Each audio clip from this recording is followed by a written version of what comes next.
자, 11번째 물건을 보시겠습니다. 2012 타경 62265 경기도 하남시 덕풍동에 아파트가 있는데 이것도 보게끔 되면은 6억 천의 감정가가 2억 9천까지 떨어진 거 뭐 한다고 또 혼자서 4억 5천까지 질러놓고 미납을 했는지 참 이해가 안 가죠. 보면 여기도 뭐가 있죠? 대항력이 있는 임차인이 있죠. 전입자가 있죠. 여기 있습니다. 보면 자, 한번 이게 근저당이 3억 9천이 있고 3억 9천에 있는 거를 그대로 청구를 했습니다. 한번 보시겠습니다. 근저당 설정을 인스타 자산관리 대부 주식회사에서 했죠. 우리 그 수강생들 중에서 은행에서 근무하시던 분들이 이제 정년 퇴직하고 우리 들으신 분들이 많은데 1금융권에서는 무조건 이렇게 대항력이 있는 전입자가 있으면 무조건 안 해주는 겁니다. 1금융권에서는. 그러니까 1금융권에서는 무조건입니다. 일단은 주민등록 빼나가라. 해놓고 난 다음에 근저당 설정해놓고 다시 들어오는 거는 인정한다. 1금융권에서는. 2금융권에서는 이렇게 대항력이 있는 임차인이 전입자가 있을 때는 무상거주인이다. 각서를 받고 돈을 빌려주는 겁니다. 그러니까 시스템이 지금 그래요. 그렇기 때문에 이렇게 그 선순위 세입자가 있는 전입자가 있는 경우는 대부분 2금융권이지 1금융권은 이런 거 안 나와요. 그러니까 이것도 아까와 마찬가지로 돈을 빌려준 담당자와 전화로 하지 마세요. 전화로 하면 안 가르쳐 줍니다. 녹음도 되고 뭐도 되고 개인비밀보호법에서 그런 거 잘못하면 안 되기 때문에 저 같은 경우는 찾아가서 여기 돈을 빌려줬었는데 여기 전입자가 2019년도에 있더라고. 3년 전에 전입자가 있던 건데 이거 어떻게 저기 무상임차인 확인 받으셨습니까?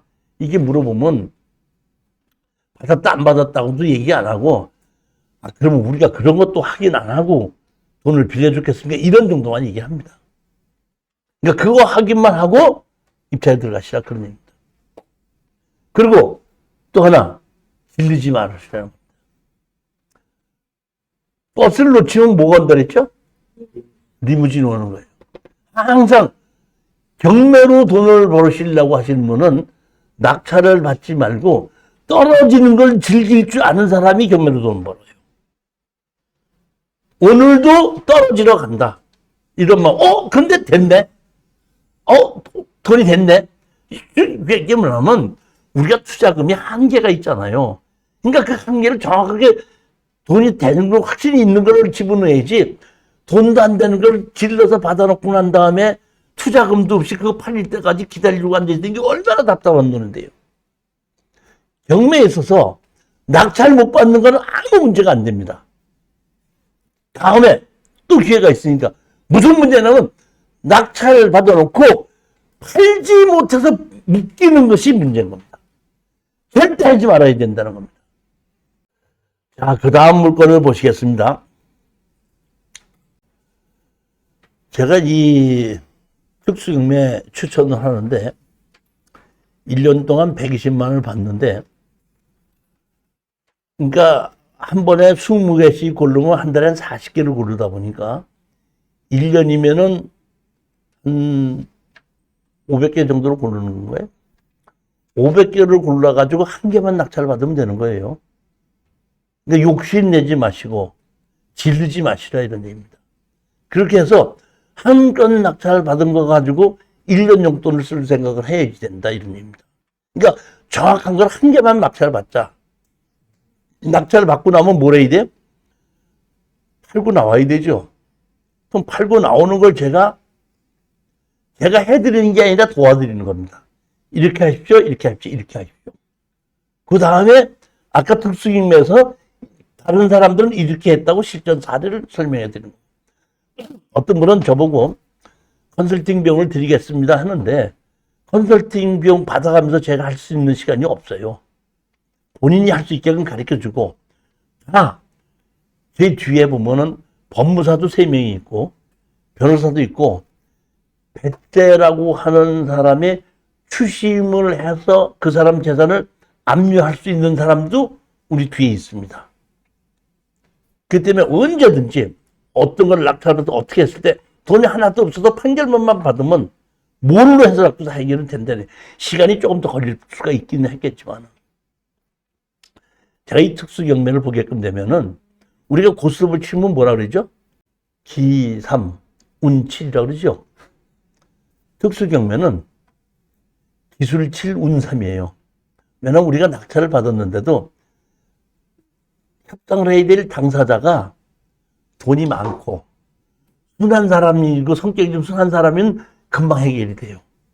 근데 아무리 순한 사람이라도 돈이 없는 사람을 갖고 쥐어짜면 그 사람이 악만 담는 거예요. 그러니까 제가 이 권리 분석을 하고 추천 물건을 할 때 내가 상대해야 될 상대편이 돈이 없는 것 같아 할 때는 거의 손을 잘 안 대요. 아까 제가 부였고 그것도 돈이 없는 사람이기 때문에 그 내보낼 생각하지 말라고. 처음부터. 없는 사람 갖고 쥐어짜봐야 악만 남는 거예요. 그 쥐어짜기도 힘들어요. 물이 많은 수건은 살짝만 눌러도 물이 뚝뚝 떨어지는데 그냥 마른 수건 아무리 3명, 4명 달아서 같이 짜봐야 물 한 방울 떨어지나. 이 특수경매가 원리가 그렇다는 거예요. 그건 절대 명심하셔야 되는 겁니다. 12번째 물건을 보시겠습니다. 2022 타경 3797이 해가지고 아파트인데 2억 9,700짜리가 1억 4,500까지 떨어지고 18평짜리 아파트입니다. 여기 보시게끔 되면 세무자 점유로 되어 있죠. 대항력 있는 임차인도 없습니다. 아무것도 없고 그냥 문제가 없기 때문에 여기 보면 근저당 설정을 해놓고 강제경매로서 1,700만 원, 강제경매로서 2천만 원 이거 해가지고 경매가 나왔거든요.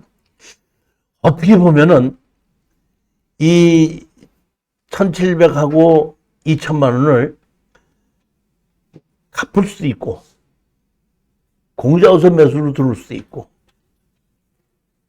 아니면 우리한테 그냥 한 3,500만 원 정도 되죠. 1,700하고 2천만 원이면 얼마인가?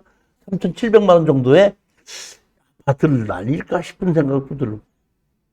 하여튼 간에 우리는 얼마까지 떨어졌죠? 3차까지 떨어졌죠. 자, 그럼 이건 권리분석에 아무 문제가 없는 건 이건 특수경매에 속하는 것이 아니에요.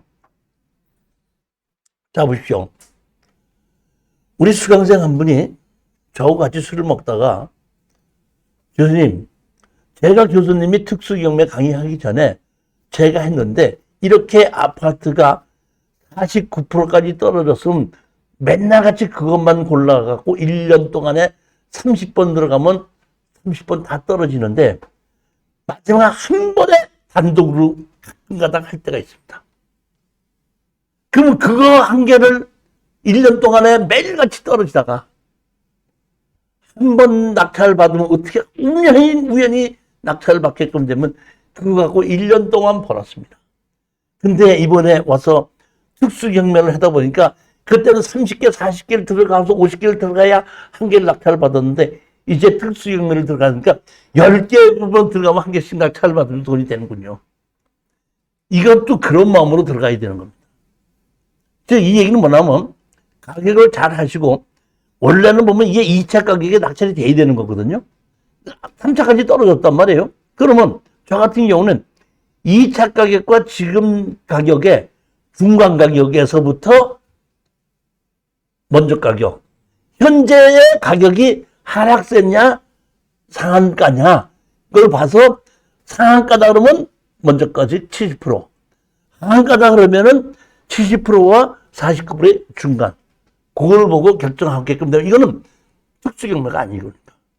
경쟁력이 이런 거는 좀 셀 수 있다 이런 생각을 하셔야 된다는 겁니다.